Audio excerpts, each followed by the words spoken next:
త్వరలో కొత్త అధ్యక్షుడు నడ్డా వారసుడెవరో ప్రస్తుతం కేంద్ర మంత్రిగా ఉన్న జేపీ నడ్డా ఆయన స్థానంలో కొత్త అధ్యక్షుడి నియామకానికి ఏర్పాట్లు.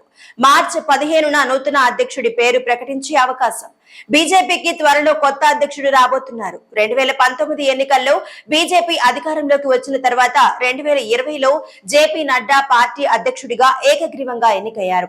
సార్వత్రిక ఎన్నికల సందర్భంగా గతేడాది ఆయన పదవి కాలాన్ని పొడిగించారు. ఆయన నాయకత్వంలో పార్టీ మరోమారు కేంద్రంలో అధికారం చేపట్టింది.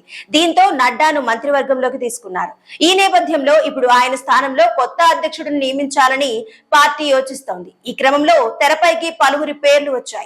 మధ్యప్రదేశ్ మాజీ ముఖ్యమంత్రి కేంద్ర మంత్రి శివరాజ్ సింగ్ చౌహాన్, రాజస్థాన్ మాజీ ముఖ్యమంత్రి వసుంధరా రాజే, పార్టీ ప్రధాన కార్యదర్శి సునీల్ బన్సల్, మహారాష్ట్రకు చెందిన సీనియర్ నేత వినోద్ తావడే పేర్లు ప్రముఖంగా వినిపిస్తున్నాయి. మార్చి 15న పార్టీ నూతన అధ్యక్షుడి పేరును ప్రకటించే అవకాశం ఉందని తెలుస్తోంది.